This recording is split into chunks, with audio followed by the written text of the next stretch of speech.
मसीह खुदा में आप सबको सलाम। दुनिया के तमाम मजहबी रहनुमा अपने अपने मज़हब के मुताबिक अपनी अपनी शफात को बयान करते हैं, जबकि मसीहत मज़हब नहीं बल्कि रिश्ता है, और इस रिश्ते का जो सर है वो खुदावंद यीशु मसीह है, और हम बाकी सब जो है उसके बदन का हिस्सा है। व्यूअर्स, मेरा नाम नवाज़ नथानियल है, और वीडियो का ये सिलसिला अगर आपको अच्छा लग रहा है तो चैनल को सब्सक्राइब कर लें और साथ ही बेल आइकन के बटन को भी प्रेस कर दीजिए ताकि हर नई आने वाली वीडियो की नोटिफिकेशन आपको मिल सके। व्यूअर्स, आज के जो सब टॉपिक्स होंगे वो कुछ इस तरह हैं। शफायत, नंबर 2 मसीह का बदन, नंबर 3 इस बदन में शामिल कैसे होना है, नंबर 1 शफायत। दुनिया के तमाम मज़ाहिब की जो शफायत का तरीका है वो डिफरेंट है, और जो उनके मजहबी रहनुमा हैं वो शफायत को क्लियर एक्सप्लेन नहीं कर सके कि भाई शफायत कैसे होनी है, क्योंकि बाज़ टाइम वो बताते हैं कि किसी जानवर को बचाने से, कभी किसी जानवर को हलाक करने से, या कभी माँ के कदमों के नीचे या बाप की खिदमत करने से, या ज़्यादा इबादत करने से, या बग़ैर इबादत के। इन सब बातों से एक बात तो वाज़े होती है कि शफायत क्लियर नहीं है और कोई स्टैंडर्ड नहीं है शफायत का। आप इसी से अंदाज़ा लगा सकते हैं कि जब उनके मजहबी रहनुमा को शफायत क्लियर नहीं है तो उम्मत या कौम जो है वो बेचारी का क्या हाल होगा, ये आप अंदाज़ा लगा सकते हैं। जबकि मसीह खुदावंद जो हैं वो हमारी शफायत मुकम्मल तौर पर करते हैं। और इसको एक्सप्लेन करने से पहले मैं थोड़ी सी बैकग्राउंड बता दूं। पुराने अहदनामे में कुछ यूँ होता था कि जब सरदार काहिन पहले वो अपने आप को पाक करता था, फिर जो भी उसके पास ब्लड लेके आता था किसी भी जानवर, परिंदे का या किसी और चीज़ का अपनी इस्तात के मुताबिक, तो अगर वो ब्लड या काहिन इन दोनों में से कोई एक डिफेक्टेड होता यानी गुनाहगार होता तो काहिन की डेथ हो जाती, जिससे ये जाहिर होता कि भाई उस बंदे की कुर्बानी कबूल नहीं हुई या नजात उसकी गुनाहों से नहीं हुई, गुनाहों की माफ़ी नहीं हुई। अब खुदावंद यीशु मसीह खुदा बाप के रूबरू हमारी खातर हाजिर है। इसका मतलब ये हुआ कि ना सिर्फ हमारी कुर्बानी जो कि मसीह यीशु ने दी उसका ब्लड, और हमारा सरदार काहिन यानी कि खुदावंद यीशु मसीह, ये दोनों खुदा बाप के रूबरू मौजूद हैं हमारी खातर। इसका मतलब है दोनों चीज़ें कबूल हो चुकी है और हमारी मुकम्मल शिफायत हो चुकी है। मेरे साथ अपनी काले इब्रानियों उसका 9वां बाब और उसकी 24वीं आयत, वहाँ पे कुछ इस तरह लिखा हुआ है, क्योंकि मसीह उस हाथ के बनाए हुए पाक मकाम में दाखिल नहीं हुआ जो हकीकी पाक मकाम का नमूना है, बल्कि आसमान में ही दाखिल हुआ ताकि अब खुदा के रूबरू हमारी खातर हाजिर हो। इसका मतलब है ना तो हैकल में ना खैमे इज्तिमा में, बल्कि खुदा के रूबरू हाजिर है, और वहाँ पे ये दोनों चीज़ें कबूल हो चुकी हैं। इसका मतलब है कि हमारी शफायत हो चुकी है। और यूहन्ना अपने पहले ख़त की 2 बाब की पहली और दूसरी आयत में इसी बात को एक बड़े अच्छे एंगल से एक्सप्लेन करता है। आए बच्चों, ये बातें तुम्हें इसलिए लिखता हूँ कि तुम गुनाह ना करो, और अगर कोई गुनाह करे तो बाप के पास हमारा एक मददगार मौजूद है, यानी यीशु मसीह रास्तबाज, और वही हमारे गुनाहों का कफ़ारा है, और ना सिर्फ हमारे ही गुनाहों का बल्कि तमाम दुनिया के गुनाहों का भी। इसका मतलब है कि खुदावंद यीशु मसीह जो खुदा बाप के पास मौजूद हैं, तो ना सिर्फ हमारी कुर्बानी बल्कि हमारा सरदार काहिन दोनों के दोनों कबूल हो चुकी हैं, तो हमारी शफायत हो चुकी है। अब पौलुस रसूल जैसे कहता है कि फ़तह से बढ़ के गलबा। तो व्यूवर्स, हम जब दूसरे सब टॉपिक की तरफ जाते हैं यानी मसीह का बदन, तो हमारी इस शफायत को और भी ज़्यादा क्लियर होने में ये टॉपिक हमें मदद करेगा, क्योंकि जो सर होता है बॉडी उसके साथ ही अटैच है। इसका मतलब है खुदावंद यीशु मसीह अगर पाक तरीन मकाम में दाखिल हैं तो हम भी दाखिल हुए। खुदावंद यीशु मसीह जब सलीब पर जान दे रहा था तो हम उसके साथ थे। खुदावंद यीशु मसीह जब मुर्दों में से जी उठा तो हम उसके साथ जी उठे। इस बात को पौलुस रसूल इफिसियों उसके दूसरे बाब की 5वीं और 6ठी आयत में कुछ इस तरह एक्सप्लेन करता है, जब कसूरों के सबब से मुर्दा ही थे तो हमको मसीह यीशु के साथ जिंदा किया। क्योंकि हम उसकी बॉडी का हिस्सा थे, हम उसके साथ शामिल थे, तो हम जिंदा हो चुके हैं। ब्रैकेट में कुछ यूँ लिखा हुआ है, तुमको फजल ही से निजात मिली और मसीह यीशु में शामिल करके उसके साथ जलाया, यानी कि उसके साथ हमें जिंदा किया और आसमानी मकामों पर उसके साथ बिठाया। क्योंकि मैं जब उसके साथ शामिल हूँ तो मैं उसके साथ बैठा हुआ हूँ।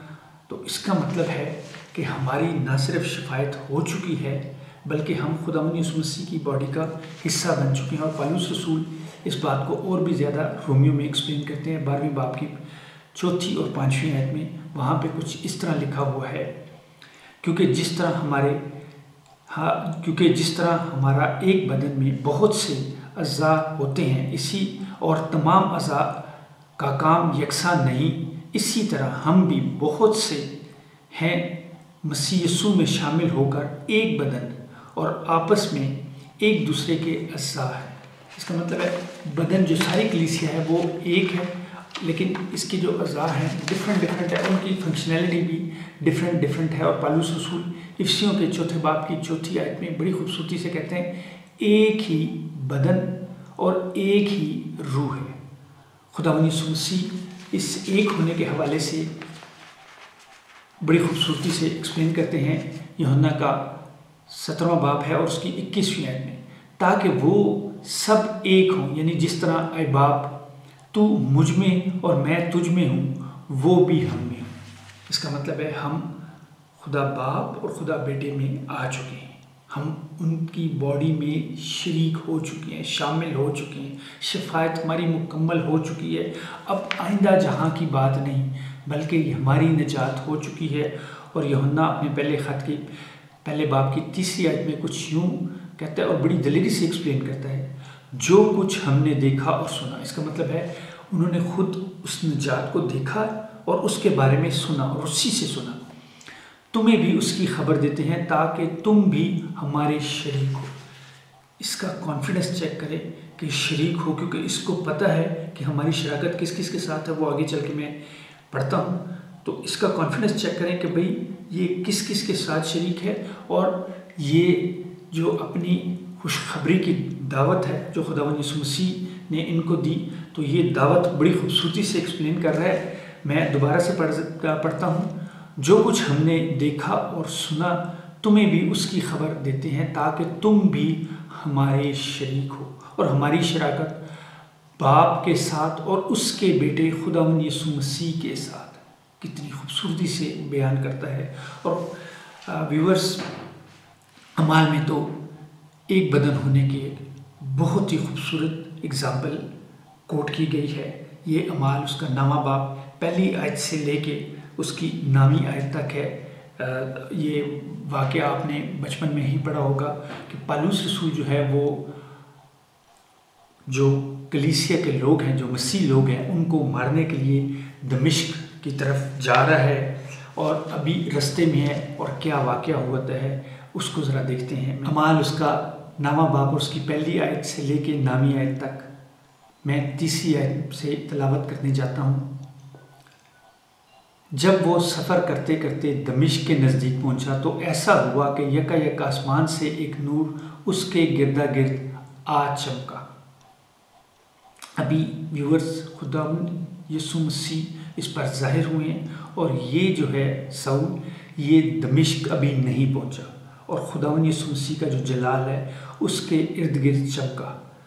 और आगे क्या कहता है, और यीशु का जलाल नूर आ चमका और उसी नूर से क्या आवाज़ आती है 4थी आयत में, आए साउल तू मुझे क्यों सताता है। क्योंकि हम उसकी बॉडी हैं, वो ये नहीं कहता कि मेरी उम्मत को क्यों सताता है, वो ये कहता है मुझे क्यों सताता है। क्योंकि खुदावंद यीशु मसीह जो है वो सर है और हम उसकी बॉडी हैं, मुख्तलिफ अज़ा हैं। फिर 5वीं आयत में वो यूँ कहता है, उसने पूछा, आए खुदावंद तू कौन है। दोबारा से पूछ रहा है। उसने कहा, मैं यीशु हूँ जिससे तू सताता है। इसका मतलब है हम खुदावंद यीशु मसीह की बॉडी में शामिल हो चुके हैं, फतह से बढ़कर, न कि आइंदा जहां में। इसका मतलब है हम उसके साथ आसमानी मकामों पर बैठे हुए हैं। इसका मतलब है हम खुदा बाप के सामने उसके रूबरू हजूर में खड़े हैं, क्योंकि यीशु मसीह उधर है तो उसकी बॉडी भी उधर ही है। हाँ, ज़रूरत इस बात की है कि हम रूह से ये सारी चीज़ें देखें। अब सवाल ये पैदा होता है कि इस बॉडी में शामिल कैसे हुआ जाता है। तो मेरे साथ अगर आप निकालें यूहन्ना उसका 17वां बाब 19वीं आयत से लेके 21वीं आयत तक। 19वीं आयत में खुदावंद यीशु मसीह कहते हैं कि मैं अपने आप को मुकद्दस करता हूँ। इसका मतलब है हमारे लिए वो मुकद्दस अपने आप को कर रहे हैं। 20वीं आयत में कुछ यूँ लिखा है, मैं सिर्फ उन्हीं के लिए दरख्वास्त नहीं करता बल्कि उनके लिए भी जो इनके कलाम के वसीला से मुझ पर ईमान लाएंगे। इसका मतलब है कि जो भी ईमान लाएगा वो उसकी बॉडी में शरीक हो जाएगा, क्योंकि आगे 21वीं आयत में यूँ कहता है ताकि वो सब एक हों, यानी जिस तरह आए बाप तू मुझ में है और मैं तुझ में, वो भी हम में हो। जो भी ईमान लाएगा वो उसमें शामिल होगा और दुनिया जाने और दुनिया ईमान लाए कि तूने ही मुझे भेजा है। इसका मतलब है मुझे खुदावंद यीशु मसीह पर ईमान लाना है, ज़ुबान से उसका इकरार करना है, लेकिन दिल से ईमान लाना है। तो व्यूअर्स, आप मेरे पीछे ये दुआ बोल सकते हैं, लेकिन ये दुआ आपको दिल से बोलनी होगी ईमान के साथ, और ज़ुबान से इसका इकरार करना होगा। मेरे पीछे आप बोल सकते हैं, शुक्रगुजार हैं आसमानी बाप तेरे बेटे अपने खुदावंद यीशु मसीह का। यीशु, मैं तुझे अपना खुदावंद मानता हूँ, तूने मेरी खातिर जान दी, मुर्दों में से जी उठा, अपने लहू से मुझे नया इंसान बना दे। बाप, अपना पाक रूह मुझ में कसरत से भर दे ताकि रोज़ बरोज़ तुझ में बढ़ता जाऊँ, यीशु के नाम में, आमीन। अगर तो आपने ये दुआ बोली है तो यूहन्ना अपने ख़त में कुछ यूँ कहता है, पहला ख़त उसका 4था बाब 15वीं आयत में, जो कोई इकरार करता है, यहाँ पे सिर्फ वो 5 वर्ड्स बोल रहे हैं, यीशु खुदा का बेटा है, ये 5 वर्ड्स है, खुदा उसमें रहता है और वो खुदा में। तो व्यूअर्स, ना सिर्फ आप मसीह यीशु में ज़िंदा हो चुके हैं बल्कि उसके साथ आसमानी मकामों पर बैठे हुए हैं। अब किसी अच्छे चर्च को ज्वाइन करें जो बाइबल बेस हो, ताकि आपकी मज़ीद ज़्यादा ग्रोथ रूहानी होती जाए। खुदा आपको बरकत दे, आमीन।